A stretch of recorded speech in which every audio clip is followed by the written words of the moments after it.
Possible ATA suspect there now, 4730 Crystal Springs Drive, in a parking lot above the merry-go-round. 2 males, no further description, adding striping to a black Cadillac four-door, possibly exchanging plates, vehicle license Utah 2904. Welcome to the interview room, everybody.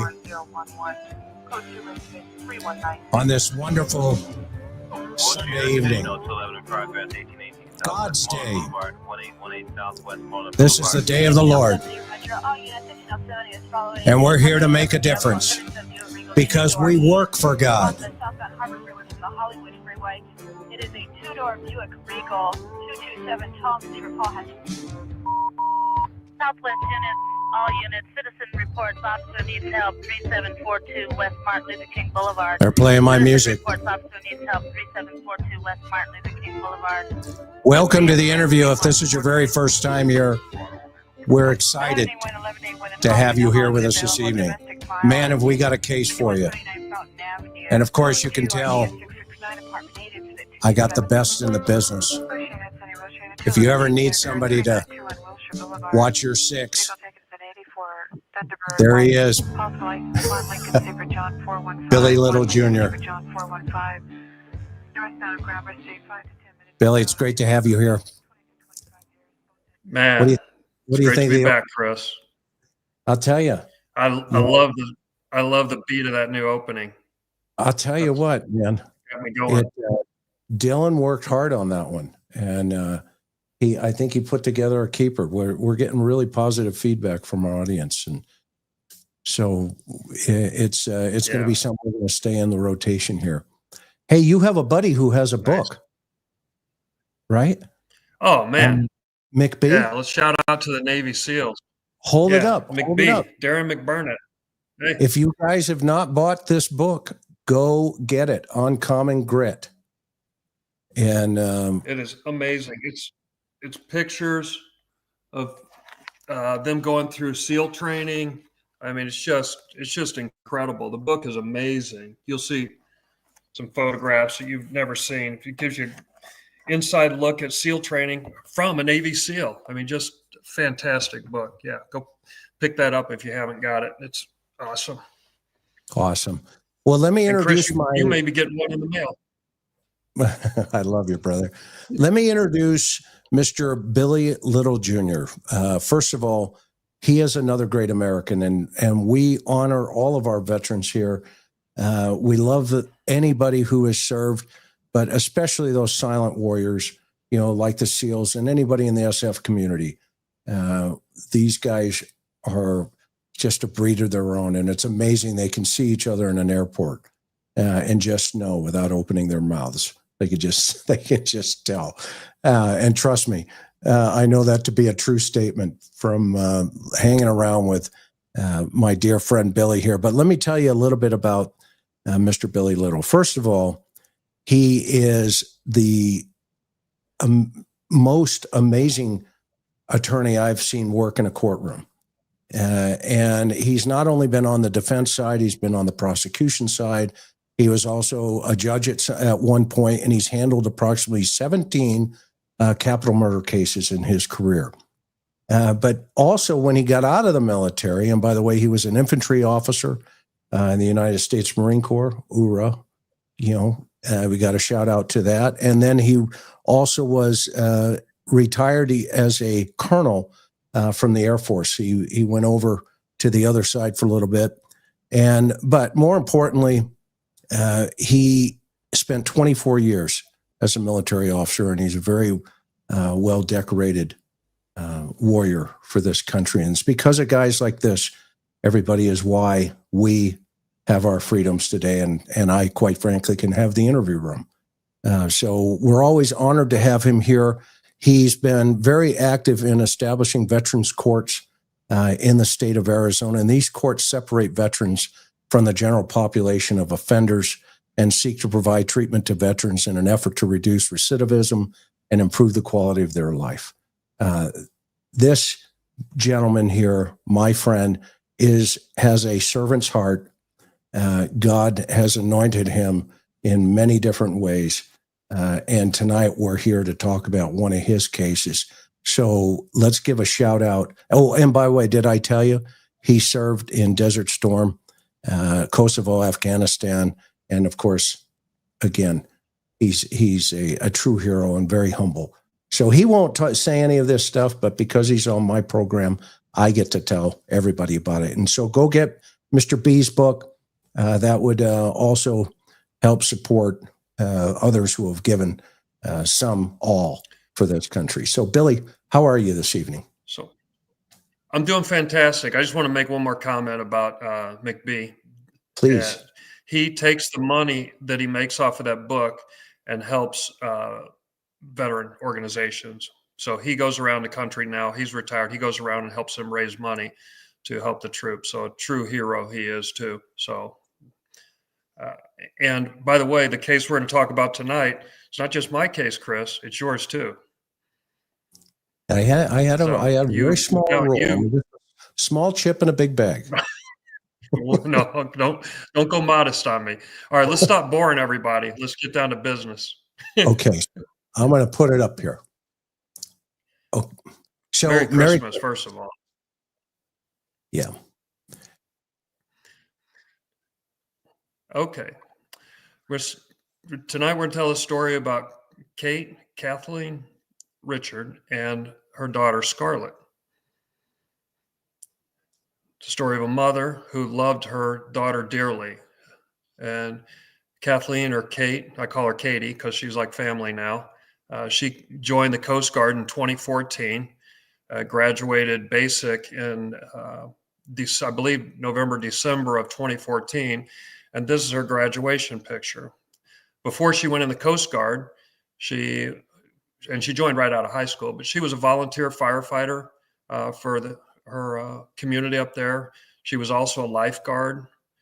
So she was very involved as a public servant even before she came in the Coast Guard. And then she decided to do what people do who love this country. She joined the military to serve. Next. She got married while she was in the Coast Guard to another Coastie. And in October of 2019, they had a baby, Scarlett. And that's a picture of Kate and Scarlett right there. Next slide. Can you play that video? This is Kate and Scarlett laying. If you can play that video, you have an idea of the relationship. Okay, here we go. I like the colour. Right, I think we're on the same page now, finally. Yeah. Good. Well, I know some other people who want to get their hands on you. Okay. Mel and Dan are waiting for you in the other room. Get in there. Wonderful. Thank you. Scarlett. Scarlett. This is Scarlett.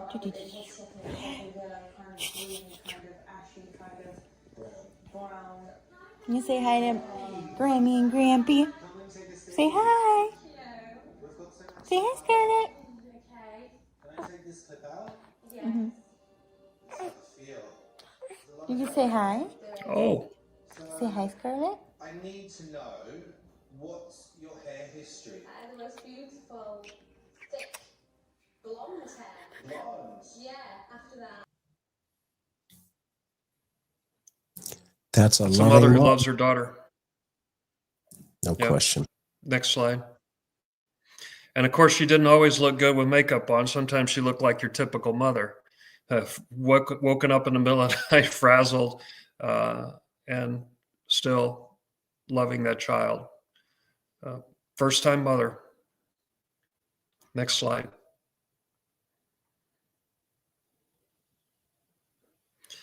Now we're going to take it from 2019 to April of 2020, specifically April 18th of 2020. And I'm going to tell you what happened on that day up in Kodiak, Alaska. We're at the Coast Guard base where they were staying. Next.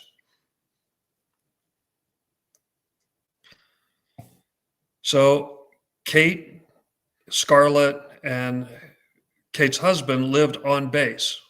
So they had friends who were staying off base. So they went up on Saturday morning to go to their friend's house to have breakfast. They cooked hash browns and eggs, and they sat around and talked. The other couple was a young couple, same age, but they didn't have children yet. They do now, but at the time they didn't. So they were hanging out with their good friends, just like military people do. So they went and had breakfast. Next slide. At 10:28. And then, yeah, in about, hour and 15 minutes later, and we know these times because there's a military gate, so you can see when people come and go from that gate. But the husband returns with Kate and Scarlett to the house to drop them off to go wash cars. No, I'm sorry, I got that wrong. The husband leaves Kate and her friend and Scarlett at the friend's house off base, and they didn't have transportation. So the husband and the friend went to go wash cars. And so after about 5 hours of that, washing cars, I don't know why it takes 5 hours, but you'll see it takes even longer than that. So the husband comes and gets Kate and Scarlett and drives them back to the base. And you'll see, next slide. He drops them off, and then he goes to get their friend, the wife of the friend, that couple, gets her, picks her up and the dogs, or as each family had one dog, gets the dogs, brings her over. So now Kate and her friend and a couple of dogs and Scarlett are in the house alone. The husband goes back with his friend, goes back to washing cars. And next slide. And in the meantime, Kate puts Scarlett down in the crib for her nap, and then she goes to the living room, which in base housing, so there's thin walls. So she has to keep the television down very low so she doesn't wake up Scarlett. And so she's sitting on the couch folding clothes that had just come out of the dryer when the friend arrives. Kate is not upset. There's nothing wrong. She's trying to be quiet so that Scarlett can get some sleep. And so now both friends are having a very soft conversation, just enjoying themselves as they watch a little bit of TV and then fold clothes. Next slide.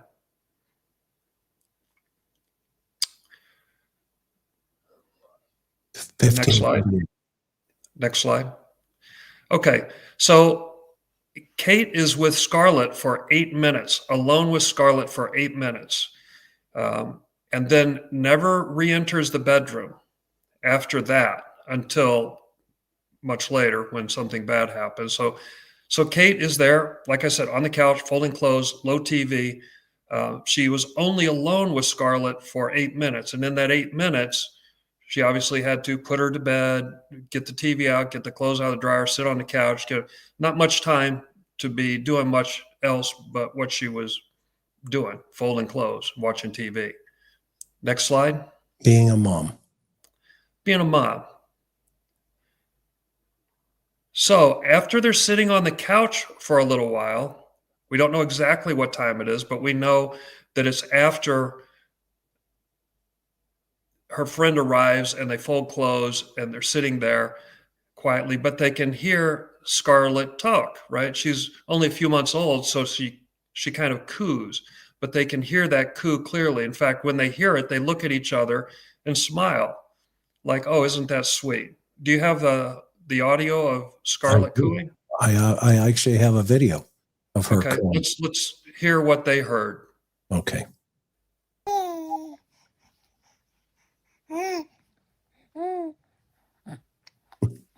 Note that's an interesting movement. We'll talk about that later, but how she's pulling her hands up. So she's doing that cooing, but yeah, that's right. Good observation, Chris, on yanking that blanket up to her face. So then Right. again, mother loving her daughter, stroking her hair. So Scarlett talks, and there's no question in anybody's mind that that was Scarlett cooing that they heard. Kate never goes back in the bedroom. Next slide. Next slide. So now we go another few hours of those guys still washing cars. Now they've been washing cars for about 8 hours. But the husband returns at 6 o'clock in the evening and says, you know what, you've been watching Scarlett all day. Why don't you go to the coffee shop, her and her friend, and I'll watch Scarlett for a while. So Kate and her friend, they go to the coffee shop. Next slide. And they're not gone for 8 hours. They're gone for 27 minutes. Next slide. And here she is. Like I said, we have her coming through the gate. That's how we know the time so precisely. She's scanning her military ID card. And go to the next slide. Something interesting that I want to point out here. Notice her face. She's smiling. She's relaxed. No obvious signs of stress. And she's just coming back from having a coffee, getting ready to go home to see her baby who was taking a nap that her husband is watching.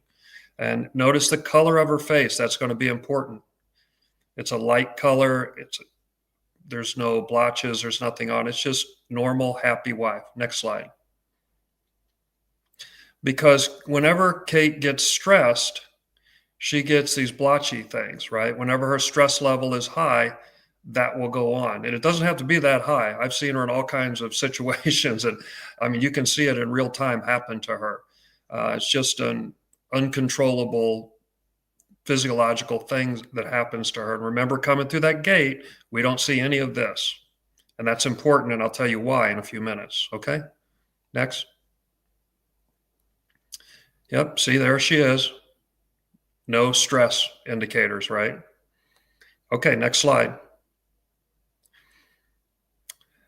So they come back at 1828. So that leaves the husband with Scarlett for 27 minutes alone in the house. And so what's going on in that 27 minutes? Is he folding clothes? Is he watching TV? What's going on? Next slide. Well, he goes to the kitchen and starts FaceTiming with family and friends for somebody's birthday party, not checking on Scarlett, and doing shots of tequila. Again, not watching Scarlett, doing shots of tequila. The family and friends say, hey, can we see Scarlett? He says, no, she's sleeping. I'm not going to go get her. So he doesn't show Scarlett. He doesn't check on Scarlett. Next. Next. So that's our timeline for the day, but we have one more critical piece of information to add. So next slide. When Kate returns home from the coffee shop, the very first thing she does when she comes through the back door, through the kitchen, she goes straight to Scarlett's room to check on Scarlett. And when she opens the door, she sees Scarlett lying there motionless. We now know that she was dead, but Kate didn't know what was going on. She just starts screaming, blood-curdling scream. And they leave at 1837, they leave to take Scarlett to the the local hospital in Kodiak, Alaska. And keep in mind, this was back when everybody still had COVID protocols going on. So things were tight, but I'll explain why that's important in a second as well. Next slide. So here they are. There's Scarlett being taken into the emergency room. They're already out there in the reception area. You see Kate there. Her face is beet red. She's inconsolable. She winds up on the floor crying, sobbing. And she has no shoes on. They left the car running. They skipped all the COVID protocol. They got that kid in there as quick as they could to try to save Scarlett's life, but to no avail. Next slide. Again, notice the difference, because at some point, the prosecution tries to build a case saying that that lady that you see coming through the gate with the smile murdered her child. Unbelievable. Okay, next slide. And so here's the emergency room physician's assessment. Here's his write-up. Next slide. Yeah. The ER doctor says she likely succumbed with SIDS, right? There was no suspicion of abuse, and both the parents were understandably devastated. Like I said, Kate was on the floor sobbing, and so would I. So would you, if you've just found out your child died from SIDS, as the doctor said. Next slide. And then Coast Guard investigators, CGIS, up in Kodiak, Alaska, they get involved. And what they do very well is drug interdiction, typical military stuff. But what they don't do very well, what they have no experience in, is homicide. Next slide. No homicide, zero experience with SIDS or infant deaths. Next. And the lead investigator who was in charge of that investigation for the Coast Guard, for CGIS, he now works for the telephone company. That's how good he was. And there's nothing wrong with working for the telephone company, but you're not your top-notch investigator if this is what you do. And they didn't have just one investigator. They had a whole team of investigators on this case. They interrogated Kate for a total of 16 hours, not 16 hours straight, but 16 hours total, because her baby died. She wanted to know what the heck happened. She called them and they brought her in. Now, she thought when she went in that they were going to help her find out what happened to Scarlett. What she didn't know is the whole time they're building a case against her. Anything and everything that she says is going to be used against her. Next slide. So, oh, can you go back one? Whoops, sorry about that. My bad. There you go. So the entire last hour and 40 minutes of that interrogation is posted online, and you can watch it for yourself. You can decide for yourself. You don't need me to tell you. You can see what they did to her, the promises they made to her. You will see that the words of a so-called confession came out of the mouths of the investigators, not once from her. And yet they used that to try and convict her of murder. So I can't imagine. The only thing worse than having your infant child die is after your child dies, somebody puts a target on your back and they come after you. Somebody who doesn't know how to do homicide investigations. If you want to watch it, it's right there for you. Again, don't listen to me. You watch it and you decide for yourself if you think that's a confession of murder or something else. Next. So what they do after that final hour and 40 minutes of interrogation, go back one. Again, sorry, my bad. Yeah, no worries. They took Kate and shipped her to Anchorage, Alaska, to put her in a place because she was having mental health problems because her baby just died. And they stuck her there, isolating her from her friends and family, her husband. And then she just goes to work building a case. Next slide. But what they didn't do is preserve evidence. Why is that important? And remember, we talk a lot about justice and the truth, and the truth and justice, that's not a one-sided thing. You can prosecute people for the right reasons, and you can defend people for the right reasons, but the goal for all of us should be to discover the truth and share that with the jury and trust the jury system enough to know that they're going to make the right decision. And that's, Chris, you and I, we do that all the time.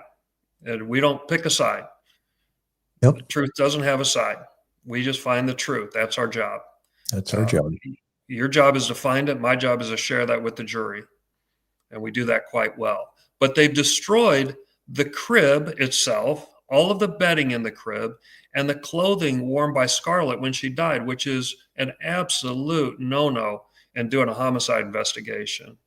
You don't. So, for example, if it's a gunshot, you got to have that clothing because you're going to tell, how with the distance of the gunshot, you're going to tell a lot of stuff by that clothing. And in a case where a child dies in a crib, that's critical information, not just for a prosecution, but also to show that nothing bad was done here. There was no nefarious, no criminal activity here, but they destroyed it. In fact, when I asked them under oath, the different investigators, I must have gotten 5 different answers on what happened to that stuff. And thanks to you, Chris, you dissected those photos going into the hospital, and you found the stuff that would have been critically important to her defense, that they just had no idea what happened to it. Yeah, they didn't even know about it. I mean, when you asked them, the first time about certain pieces of evidence. Yeah. I mean, when you see her coming in there, she had something like blue around her. Like, what is that? Because it's not written in a police report, because it's not collected as evidence. And you finally figured out not only that that was a bib, but the specific type of bib, and you matched it to the imprint on Scarlett's face, something that they never did. They hired. Go ahead, Ben. Go ahead. No, they had multiple medical examiners. They went doctor shopping to try to find somebody that could say this was murder.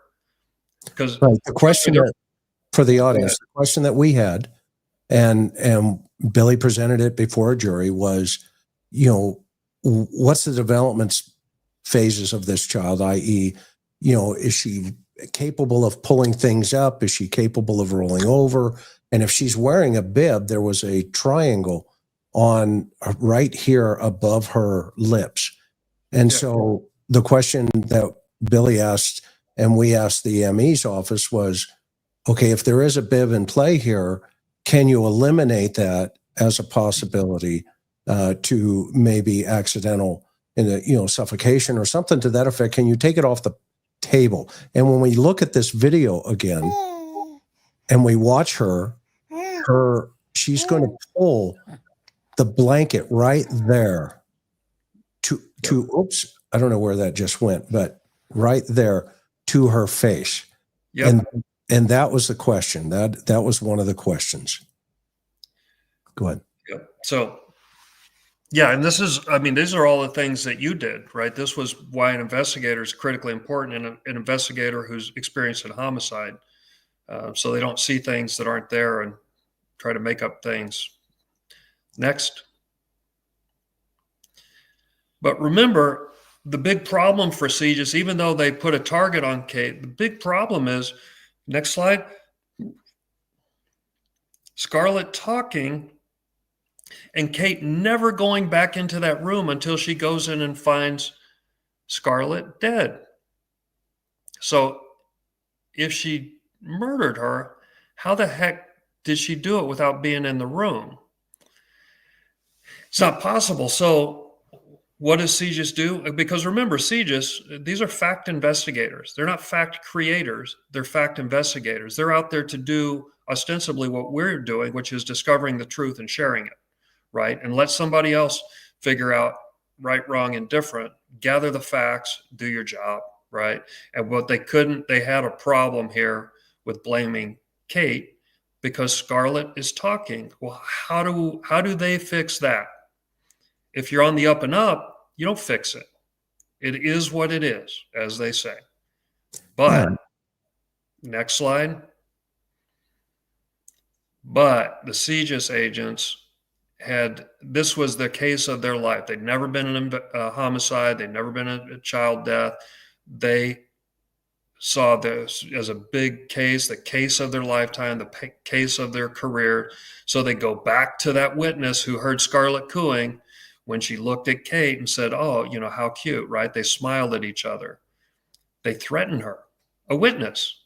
She didn't do anything wrong. But at one point, they were threatening her so much, she said, I'm afraid that I'm going to get charged with something. They pressured her. They scared her. They discussed her husband's career, who was also in the Coast Guard. She didn't want to damage her husband's career. She didn't want to get arrested for something, if she didn't do anything wrong. Kate didn't do anything wrong, neither did this lady, but they're out there threatening her. Why are they threatening her? To get her to change her story. And they tell her, no, you didn't hear a baby cooing. What you heard was the wind or something else, right? And they finally convince her, because remember, they removed Katie from the situation. She couldn't talk to anybody. She's locked up at the Chris Kyle Center in Anchorage, Alaska, getting treatment for her baby dying, while she just goes to work on the witnesses, crafting a case. Yeah, we agree Thank with you, Teresa. That interview was hard to watch, and it was heartbreaking. So they finally confused this lady enough to water down her statement, and they actually convinced that witness that Kate killed Scarlett. They convinced her that she was a bad mom and she killed Scarlett, and she didn't hear what she heard, which is the baby cooing. That's called witness tampering. If you and I do that, Chris, we're going to jail. And we Yeah. should. Absolutely. Anybody that tampers with witnesses. And by the way, they tampered with you. This case was still active, and the head of CJIS, the guy running the Coast Guard Investigative Service, contacts the Cold Case Foundation to get you fired. That's true. I mean, that is, what a coward, and what a shame that this is how they treat their people. And if a witness comes up and goes against them, they threaten them. They try to bully them.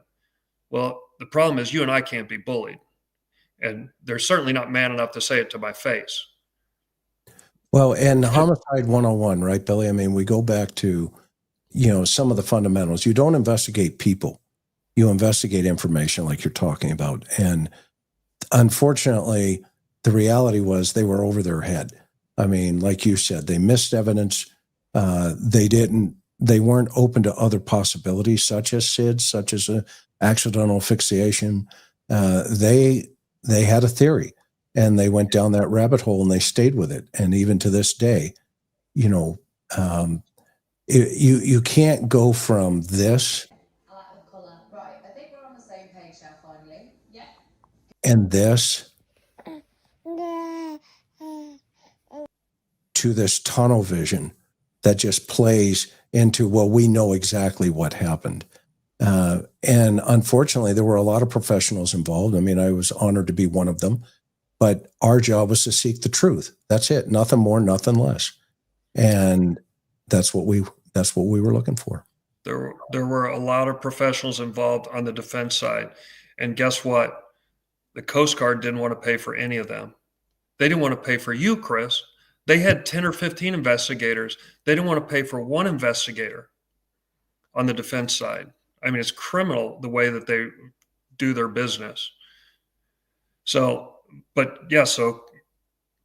Kate and her family, they spent all their money. They took out loans. They did what they had to do to get this expert team put together. And me and you, Chris, we were leading that team. But I mean, we had amazing people like Dr. Leo, who had to investigate that interrogation and testify about that. I mean, this is just incredibly expensive. And so the Coast Guard essentially bankrupted Kate during that first trial. And you know what they got for their money? Next slide.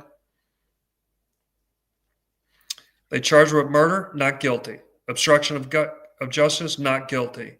And then they convicted her of manslaughter, which I told them I must have filed 5 to 10 motions on this, saying you have to say what act was done. You can't just say, well, a baby's dead and we're all hurt by that, and so we're going to convict somebody. That's not how it works. But they tried to pull that, and so the jury's like, yeah, a baby's dead, and something must have gone wrong. Otherwise, a baby wouldn't wake up dead. So, but as soon as a real lawyer got a hold of that, as soon as the Court of Appeals got a hold of that, they overturned it in 2 seconds. In fact, I don't know, there were probably 50 or 60 errors cited in the appeal. The court was so shocked by it, they didn't even rule on the other stuff. They just said, based on that bogus manslaughter charge, we're reversing this conviction. And at that point, Katie had already been in prison, military prison, for over 2 years, right? And after this Court of Appeals just slapped them down, I mean, it was so bad, the government could have appealed that, right? They could have said, well, we disagree with the Court of Appeals. We're going to take it to a higher court. No. They knew they messed up. They knew they made mistakes. They didn't even try to appeal it from that. No, but what they did do is after the Court of Appeals reversed the conviction, they left Katie sitting in a military prison for over 2 months. I mean, absolutely horrendous. And they also had her locked up in there for over 2 years, and they didn't pay her back pay, which they have to pay. They have to pay her. And so they're putting her under extreme financial pressure. Obviously, they've spent all their money already on this case. They got a good result in the first case, except for the bogus charge that everybody knew was going to be overturned. But now she's got to go back through the manslaughter charge again. So next slide. So let me just dovetail into real fast, Billy, where you're at there for the audience. Okay, Yes. so let's think about this. Okay, you have some investigators who are pressuring a witness. The defendant is out. 2 witnesses. Don't leave yourself out. Well, I was going to get there. Okay. Okay, so the witness who hears what she hears with Kate. I mean, they hear the baby crying. Okay, now we fast forward. Pressure. The case doesn't go the way they want it. Okay, it goes up to the appellate process. While it's still going, the case is going on. So for the audience, guess what they do? As Billy said, they reach out to the Cold Case Foundation and try to get me in trouble and pressured to, change the truth. That ain't happening, number one, ever. Okay. And so if we think about that piece of the puzzle, it's a very small piece, but if we just think about the control, the dominance, and the power that's taking place here. This is the United States Coast Guard. I'm a civilian, okay? And the head guy of the CGIS is reaching out to try to get me fired and or in trouble. Now, if that doesn't tell you all you need to know, okay, then it's not about seeking the truth and seeking out about justice. Now, when you take that into consideration, I've worked over 300 murders in my career, and I had a 90% solvability rate. I never, ever in my career had somebody reach out and say, hey, we're not interested in the truth. We want this guy fired. Okay. And to our credit, i.e. the Cold Case Foundation, we said, no, thanks. Have a great day. And I'm still with the Cold Case Foundation. In fact, I'm the director of law enforcement investigations now for the Cold Case Foundation. Yeah. So go ahead. No, Chris, you're a truth teller. That's it. That's what you do. You investigate facts, you solve cases, and you tell the truth. That's what you do. Never once in your career, and as old as you are, I'm assuming it's a long career, but never once been accused of perjury, of hiding evidence, of destroying evidence. None of the stuff that they did in this case. Not once have you, a professional homicide investigator, ever been accused of that. And then you get got me in trouble for being honest. But I was right. At the end of it, it was right. Yep. Go ahead. No, and again, this guy, did they ever settle that lawsuit with him? I think they accused him of having sex with his underlings. Was that right? There was a lawsuit about that, wasn't there? Yeah, there were multiple accusations, and the LAPD and others had to step away from him, and he also in Savannah, Georgia. So go ahead. Yeah. And so this is the guy accusing you of doing something wrong. This is a guy trying to intimidate you. Yep. No, they need to get their house in order. And by the way, he's a coward too. And if he wants to come and say that to my face, whatever he wants to say, bring it. But here's the point and why we're having this show tonight. To Billy's point, okay, we are talking about a mother who loves her baby, goes into a room and finds her baby deceased. Scarlett. Okay? And She's the government steps in and says, well, we think you killed her. Yep. And that's, we're here again. Go ahead. So we embarrass them, Chris. That's the problem.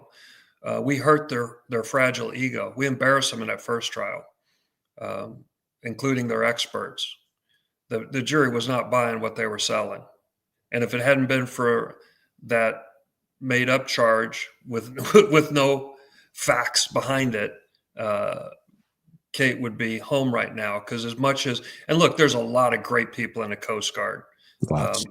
And in fact, the people she works with, I don't want to say too much, because if the Coast Guard knows that people help her or like her or treat her well, they're probably going to be mad at them too, just like they were at you.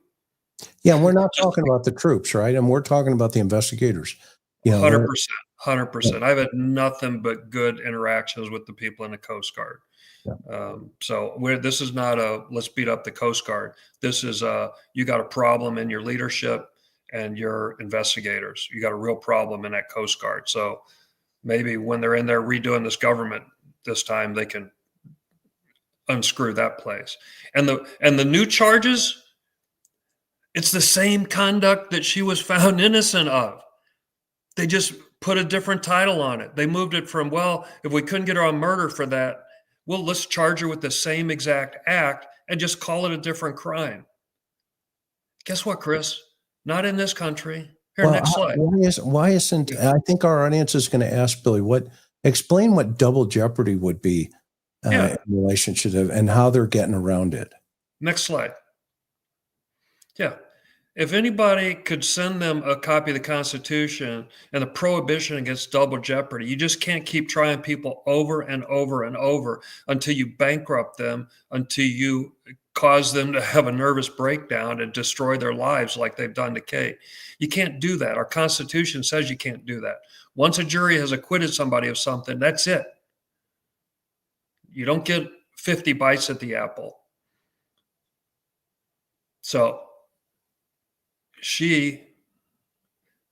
Kate, she's been abused by the Coast Guard, wrongfully imprisoned, and bankrupted.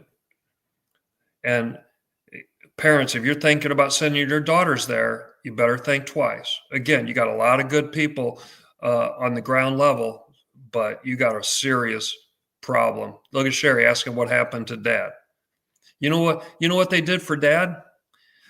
The Coast Guard hired him a civil lawyer because he is a victim in this case. They labeled him as a victim in this case and gave him his own lawyer, and they're picking up the tab for it.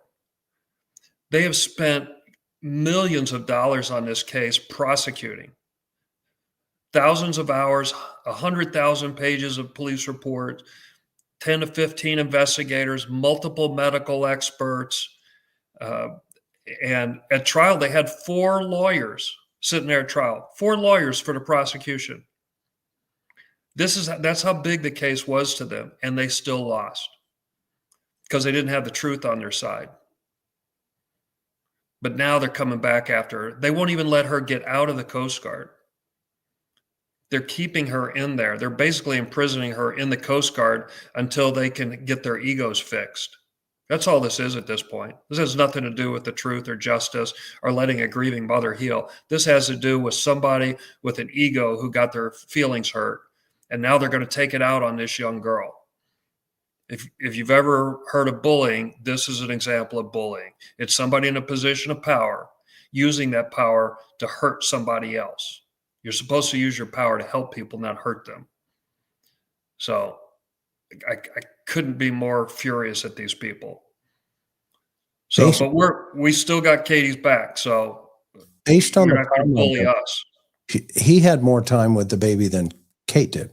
Oh yeah. Remember, he had 27 minutes while he's doing shots of tequila, refusing to bring her out. And I'm not saying that he killed her. I'm definitely not saying that. But I'm saying if you're looking to eliminate, remember, Chris, you taught me this. Homicide is a process of elimination. You must eliminate all the other possibilities until you come down with the only reasonable explanation being homicide. How did they eliminate him as a person? They didn't. They didn't. They put a target on her, got out their tunnel vision glasses, and just spent all of your taxpayer money coming after a young lady who lost her little baby. It's criminal, man. So here's the question. If she hadn't been paid innocent, how is she being detained by UCMJ? Oh, they're keeping her under contract. They're using something called a legal hold. Her contract with the Coast Guard ran out a long time ago. So now they've got her on legal hold so that they can drag her through another court martial for something she's already been acquitted of.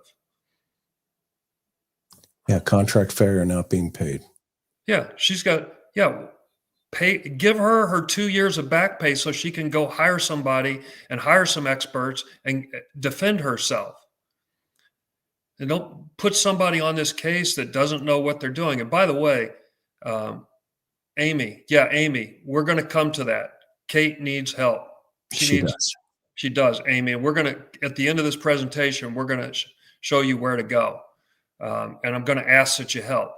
Chris and I travel around this country. We do it free of charge to these communities. We don't charge people anything. Chris and I have spent thousands of hours donating our time to help people in this country on both sides. Like, we'll go in there and find the bad guys and, put our own lives, literally put our lives at risk to find out what happened in these cases. We don't ask for anything from anybody. Don't want it. In fact, I have a philosophy that I don't worship money. And when I do something good, other than I'm telling you right now that I'm doing something good, but ordinarily, I just like to do it in silence. Don't let my left hand know what my right hand is doing. If you're seeking glory now, you're going to get the glory here, but you won't get it later. So when you do something good, thank you. Thank you so much.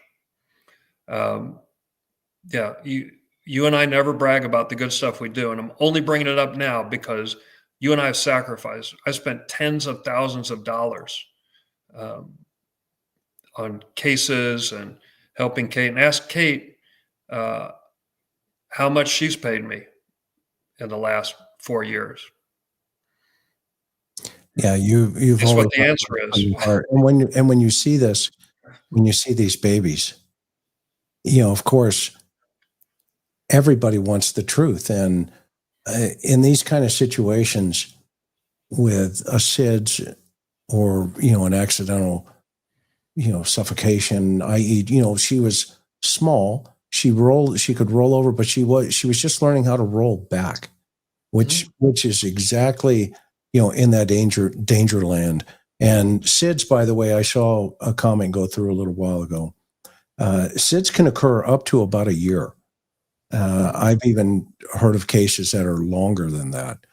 So here she is. I mean, she's in the 6-month frame, time frame, and she's learning how to roll over. She's cooing. We saw the video of her moving the blanket up. Mm-hmm. That day when she's presented it to the ER, she's wearing that bib. And what's really scary about this, and what Billy has mentioned, the investigators threw away the evidence. They just threw it away. They didn't collect it. And then you all of a sudden see that this mom is in custody and being told, by the way, you killed your child. And when you go watch the video, you'll know exactly what we're talking about. And she's like, what are you talking about? I love my baby. And when you see the ER presentation, women who kill their children don't present like that. It just doesn't line up. And when we started looking into it, and when Billy took it on, it was a not guilty. And the appellate court said, we're done too. She's done. And it's not enough. They're coming back at her again. Yeah. Yep. they're relentless in their abuse of her. And by the way, I visited her when she was at Chris Kyle Center up in Anchorage. I went and visited with her to try to find out what was going on in this case. And what I found, with your help, what I found was this was no murder. You and I have seen murders. This ain't it. They've never seen a murder, so they can't tell whether it's a murder or not. But they do know this, that if they can solve this big case, now all of a sudden they're more important. And be damned with what happens to her life.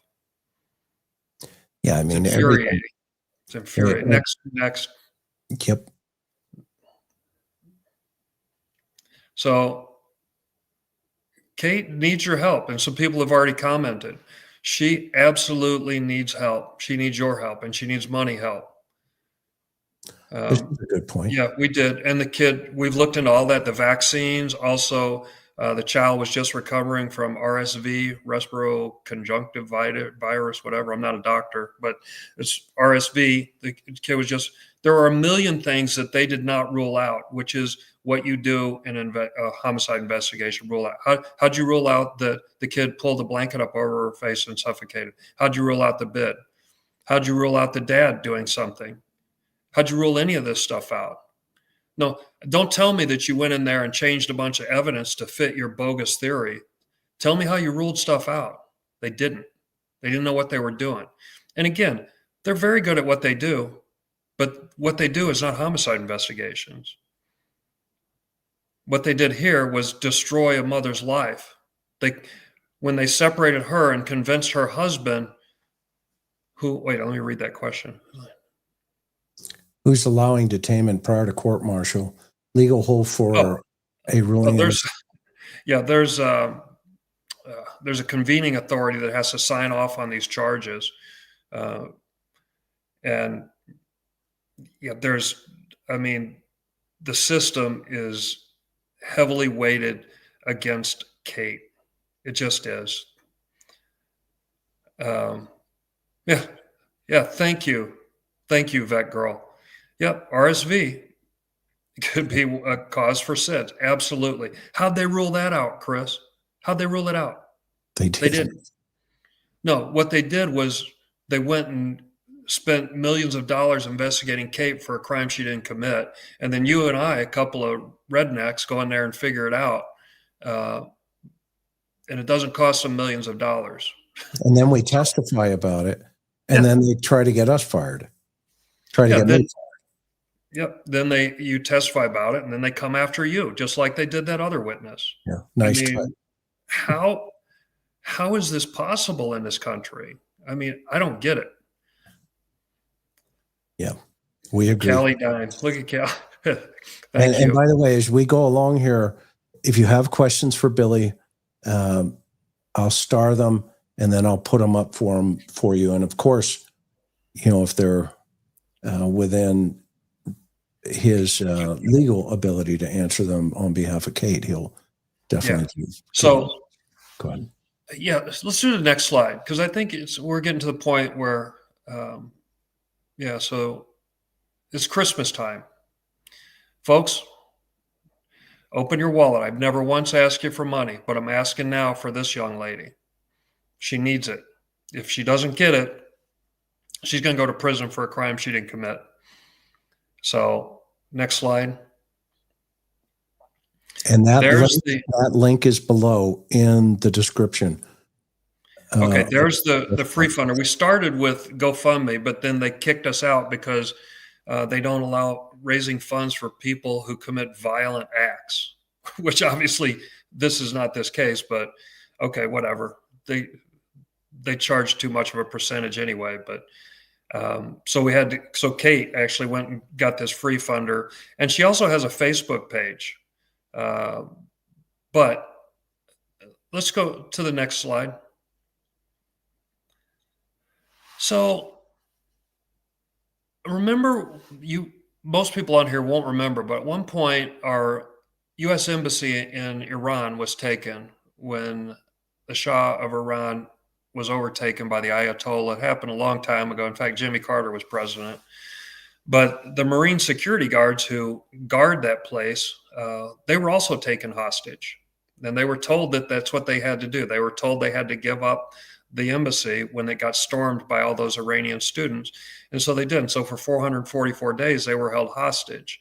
And people would send letters to the hostages. And one of them was a friend of mine. His name is Steve Kirtley.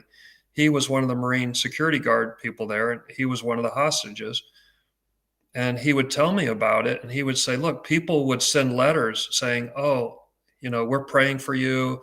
We would love to be there for you. And, just know that we're waiting here for you. We're putting ribbons on trees and things. And what Steve told me, and I never forget this, he said, I don't want them to send letters. I don't want them to talk about how bad they feel for me. I want somebody to pick up a rifle and come and get me. So justice doesn't require words, it requires action. And if we, the good people, fail to act, evil wins. And what can you do to help? Because Katie needs it. And I'm asking you, and I've never asked before, donate to her defense fund. She's going to need it. Write to your elected representatives. Tell them what's going on here. Send them this video. Send them, do whatever you got to. And if you need my help, guess what? You can call me. You can email me. We will fight this fight to my dying breath. So I need your help. Kate needs your help. So please get in there, show a little Christmas spirit, and help Kate out. And I think what we'll do, Chris, and you and I talked about this earlier, is we'll have an update on this case and how this is going in a little while so that people can be introduced to Katie, so they can see what human being we're talking about. And I'm not going to let her talk about the case, the facts of the case, because she still has to stand trial. But you can ask her anything you want about anything else you want. And she'll tell you about what she's done in the Coast Guard, her life before that, how this has just absolutely devastated her, destroyed her life, and how she's now living in a one bedroom or one of those efficiency apartments or whatever. You basically don't even have a bedroom. The Coast Guard has bankrupted her. That's how they treat their people. It's atrocious. I don't know what else to say about it. Do we have any more slides, or was that it? That was it. But the other side of this coin, guys and gals, as you're listening, both of these links, her Facebook page and her GoFundMe page, hit that and you can donate directly to her. She is managing it, and she is paying, for her defense, her legal defense. One question that had come up here is, does she have a court-appointed defense attorney from Daryl? Listen, I know her attorney, and I like her attorney. In fact, her attorney was the one who did the appeal for her. And she's a smart gal, really good and dedicated, and knows Katie, knows her case, knows the facts, knows she's innocent. Unfortunately, and this is not a slam on her, right? Everybody has to have their first trial. She's never done a homicide trial before. She's going to be fine. She's going to stay on the team. She's going to be on the team from now until she dies too. So she's going to be fine. But the people who are appointed don't have experience in this. And we went through this with the first trial. If you get somebody in there with no experience, they have to be willing to listen. They have to be willing to learn. And it's not that you and I know everything. It's just that we've been down this road 500 times. So she is going to have one military attorney assigned to her, and she's going to do a good job, but she's in over her head. They're going to do the same thing. They're going to bring in 4 prosecutors. They're going to bring in multiple medical experts. They're going to bring in child abuse experts. They're going to throw the kitchen sink at Katie again.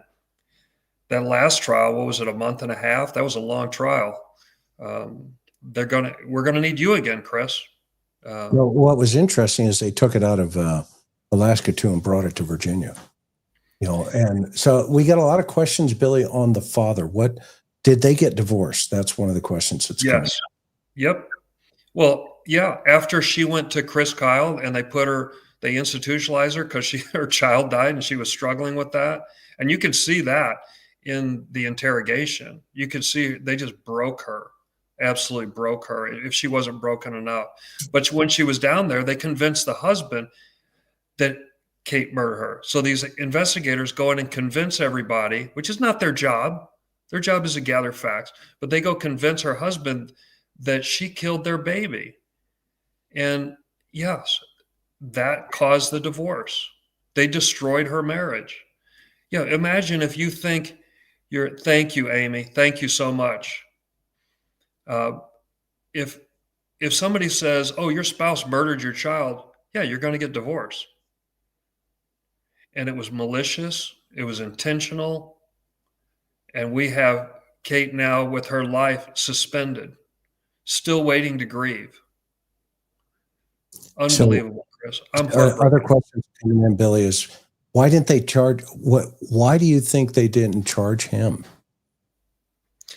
It was typical rookie investigator mistake. They got tunnel vision. They closed the case very early. On day one, they start accusing her of murder without knowing anything about anything. So they had the crime, and now they've got the person they want to pin it on. Now all they have to do is go and find a doctor. So they go doctor shopping, find a doctor who's going to agree with their theory, which, by the way, Chris, his cross at trial didn't make any sense at all. No, I mean, he was just, and he didn't have any credibility with the jury. So that was, I mean, for lawyers and investigators like you, that's kind of fun, but it's not fun when you think about there's somebody's life at stake here. Somebody's life is being destroyed. So the audience knows one of the things that we could not eliminate. And remember, this is like Billy was talking about. You have to go through a process of elimination.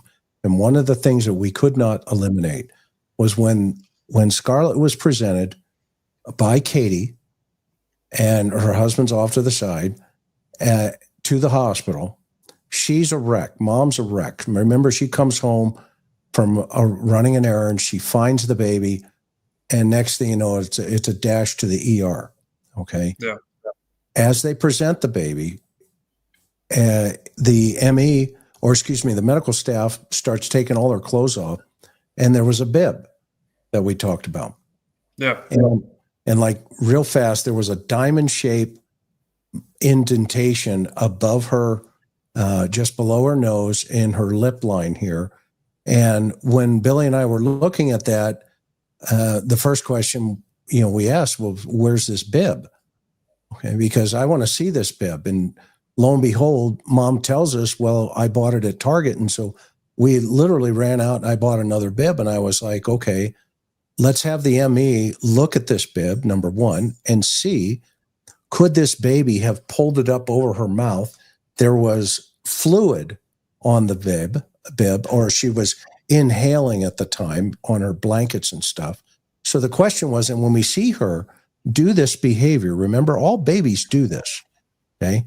You see Mom's pulling it down, okay? She's pulling down the blanket.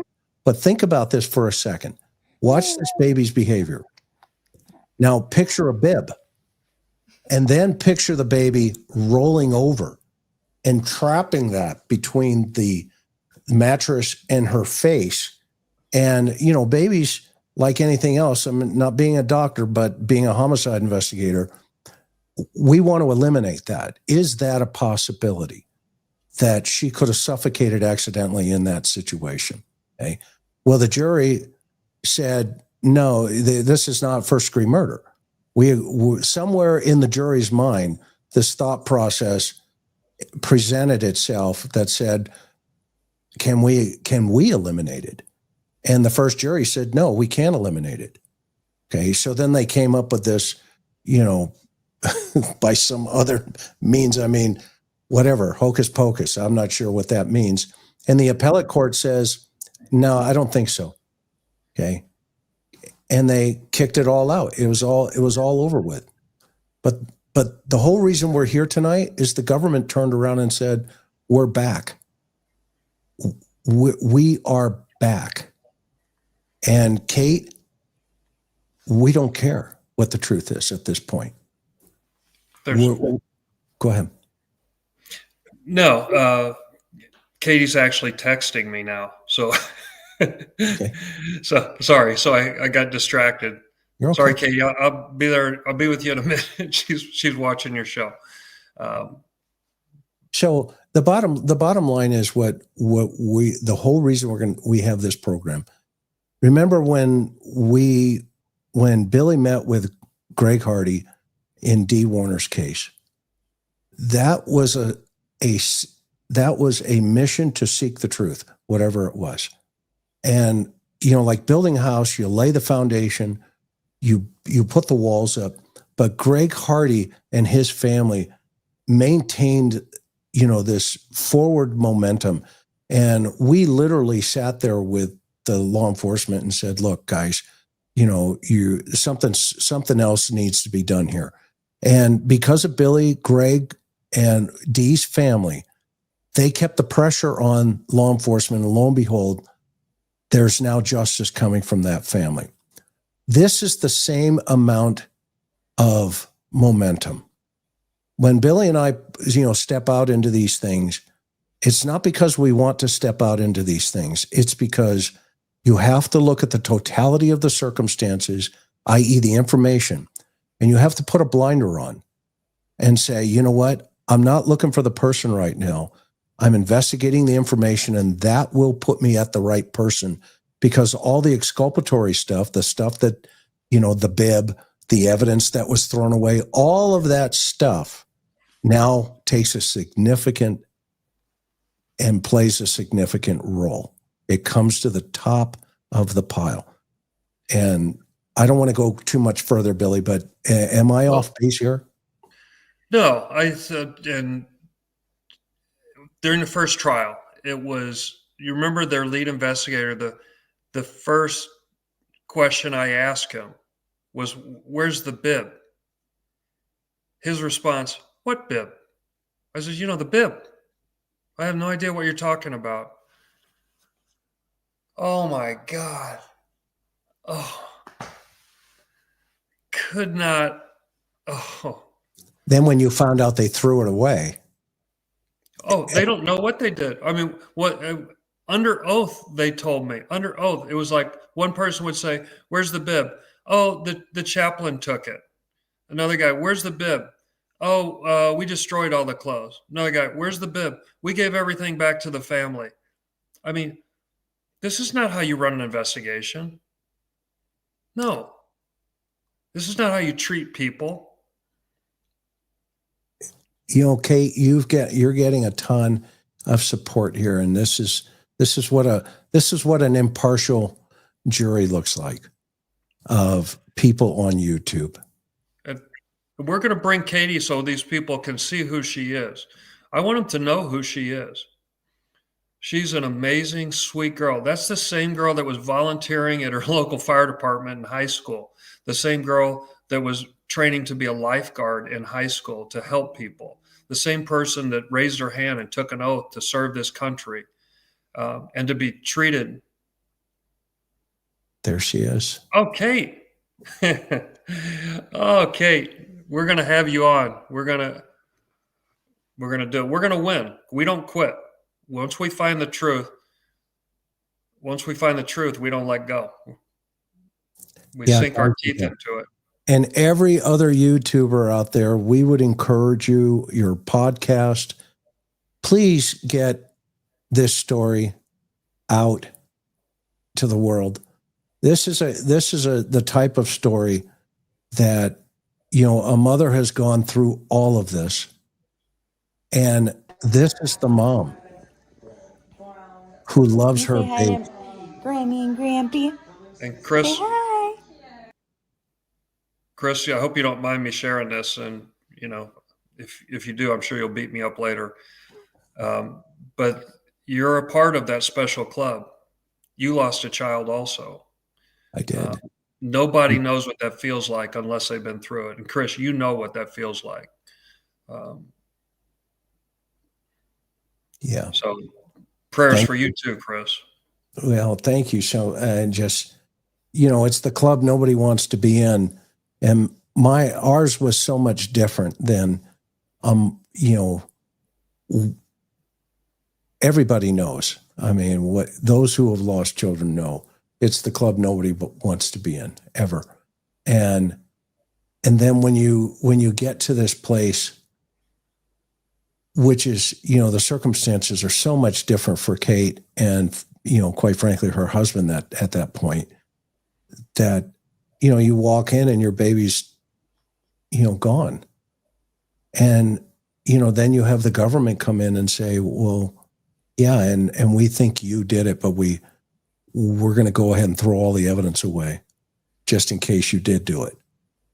I mean, it was ludicrous. Even when I first saw it, I was like, what are they talking about? I mean, SIDS years ago, I've been through SIDS training. I was a SIDS instructor, believe it or not, years ago. I've lost a lot of that knowledge because I haven't been around, SIDS. But at the same time, when you start looking at just the fundamentals, and you look at the totality of the circumstances, you look at the time frames, and then you ask yourself, well, wait a minute. She only had a couple minutes. She's sitting in the living room listening to her baby coo. We can hear her baby coo. We can also see her baby's, actions, what she does. Like all babies, they want to suck on pillows or blankets or, bibs. And the list just keeps going on. And then you ask yourself, what just happened? What just happened? And when she's found by the courts, even the courts come to her aid and her defense basically and say, no, this is, there were so many mistakes in all of this. We're going to dismiss, all of this, and it goes away. And then all of a sudden she wakes up and her nightmare still isn't over. The government's come back and said, well, that was a head fake. We're coming and we're going to do this again. And then simultaneously, they go after me as a witness. And, I'm a big boy. I'm fine. Karen and I are fine. We, not a problem. But that just tells you what they did to the other witnesses. If they think they can pull that with a guy, who's been in this business since 1982 and thinks they can, stick me into a can of, whatever stuffed corn and put the lid on me. Imagine what that one, her girlfriend was sitting there. Imagine what her husband was being told, like you eloquently mentioned, Billy. And it was a no-brainer. It really was. It was a no-brainer. And she needs justice. Hit that link below us. Go ahead. Yeah. And so you'll notice that if you ever watch 48 Hours or Dateline or all that, you don't see baby deaths because they find that people turn the TV off and they need the rating. So they won't do a child death case like this. So that you're not going to, unless you hear it here or somewhere else on the internet, you're not going to hear this in mainstream media. You're just not. They don't take cases like this because they need the viewers. They don't want people changing the channels because a child died. But hey, man, a child died here, and a grieving mother needs our help. So we need to open our eyes and look at it. As painful as it is to see a child die, we have to face that reality, and we need to help people like Kate. So, and Billy, this right here, God has this. That's right. Thank you. I believe that's true. Vernon Gabert, who wrote the book on homicide investigation, he's always said, he coined the terminology, we work for God. And I dovetail that into our day begins when your day ends. That's what we used to have up on our wall in the homicide unit. And you know what? We don't get to choose our victims or our suspects, but we do get to choose telling their story. And Scarlett has a story. And whatever that story is, it needs to be told correctly, and it was told correctly. And in fact, a jury agreed with it. You know, if this was a first degree, if this was a murder case then obviously the jury would have said, yeah, we think she did. She murdered her, but they didn't.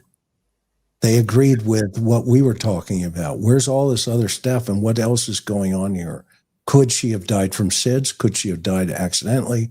And those are two possibilities that were never eliminated.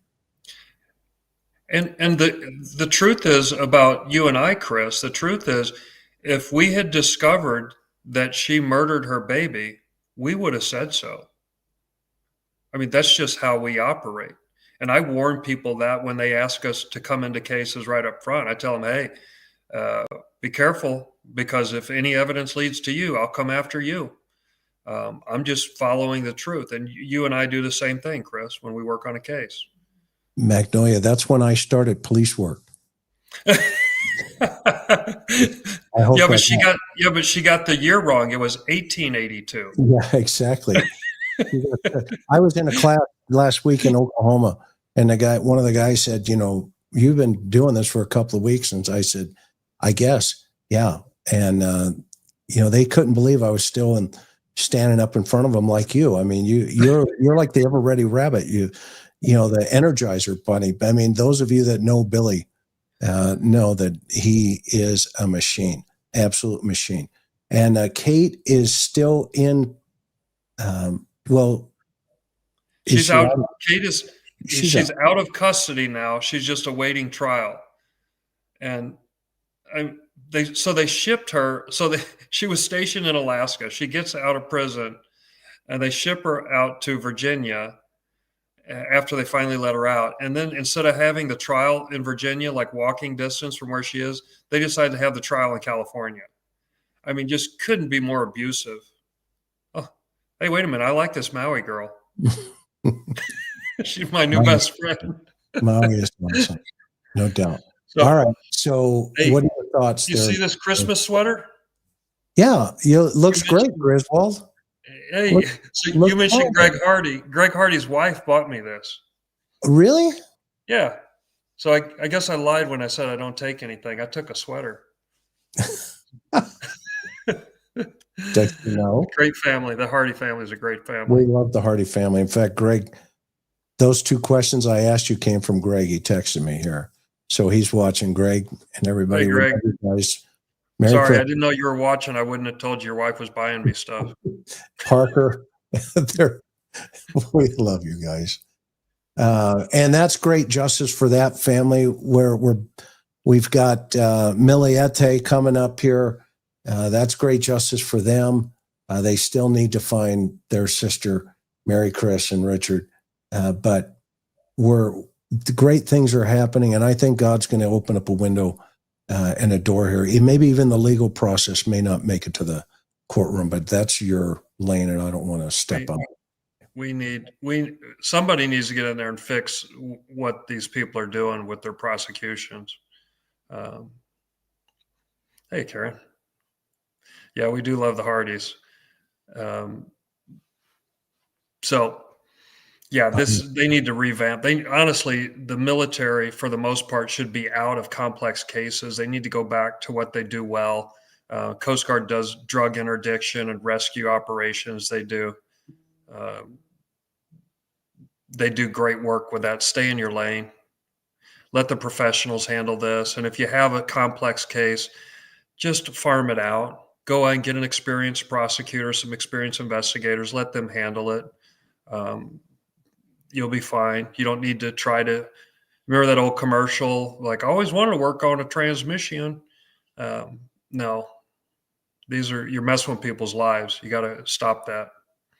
So what are the pretrial dates coming up? And thanks, Parker. It's great seeing you guys. We love you too. So she's having a preliminary hearing on January 6th. Okay. Then that'll be forwarded. The difference in military is, regardless of whether they find probable cause or not, they can still go forward to trial. That's different than it is in civilian world. Because last time they didn't find probable cause and they sent it to trial anyway. So it's not going to make a whole lot of difference what the hearing officer finds, fully expecting this thing to go to trial. And in the old days when I was doing, this is not a capital case, right? But in the old days, to get a death penalty case to trial, not the appeals, none of that stuff, it's at least $2 million. This one's not going to be nearly that expensive, but I'm just telling you, these cases are expensive and complicated.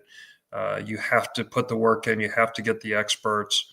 And if you don't, you're going to be on the wrong side of that two-tier justice system. Unfortunately, that's how it works, and especially in the Coast Guard. If you have the money to put on a defense, you're okay. And if you don't, you're going to sit in prison for a while until they want to let you out. That's another show for. No, there hasn't been. In fact, as Oh, Billy mentioned, one guy went to work for the phone company. But go ahead, Billy. great comment, Mimi's comment there. After they got the conviction on that manslaughter, which was not really a conviction, it was okay. There's a dead baby, so somebody's going to jail. They use this case to train their prosecutors. What? I can't make So they're training other people how to do it wrong too. I mean, they're just compounding their mistakes. So, Well, are you ready? You have the final word, and then we're going to kick to Hawaii here. But I just want to remind everybody of, I'm going to play this last piece because this is what this case is about. It's about a mother and a baby. And it's about injustice in relationship to the system not working. Remember, the Lady Justice carries two scales. She has a blindfold, but she also has a sword. And sometimes the sword is necessary because the sword represents, it's as sharp, the tongue is as sharp as a two-edged sword. And we have to remember that a lot of times things are not as they appear. And it's our responsibility as investigators to not have a dog in the fight, but rather you look at the totality of a mother, a dog, a baby, a husband, a girlfriend, and you look at the totality of the circumstances in that apartment. And mom was gone, and then she comes back. The first thing she does is check on her baby. And what does she find? Well, the government says something other than what we said. And I will go to my grave knowing that I tell the truth. I told the truth because I told the truth and tell the truth because of this baby. I like the colour. Right, I think we're on the same page now, finally. Yeah? Good. Well, I know some other people who want to get their hands on you. Okay. Mel and Dan are waiting for you in the other room. Get in there. Wonderful, thank you. Scarlett. I haven't actually Scarlett. seen skin tone looked at before. This is Scarlett.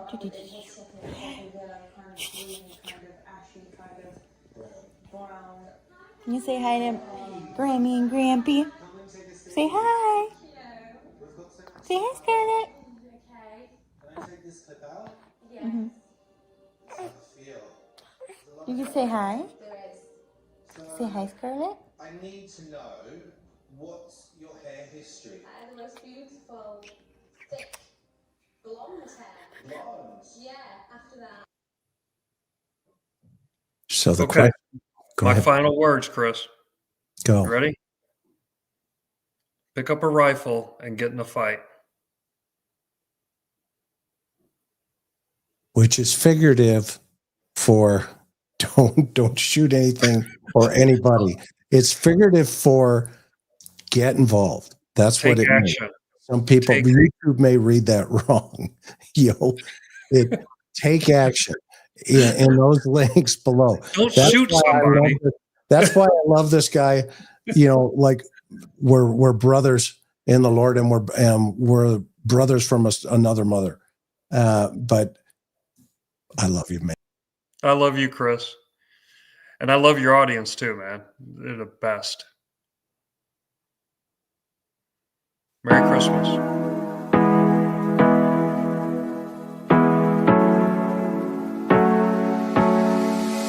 Hard working every day, I'm stressed out 24/7, babe. No timeouts, wish we could fly away.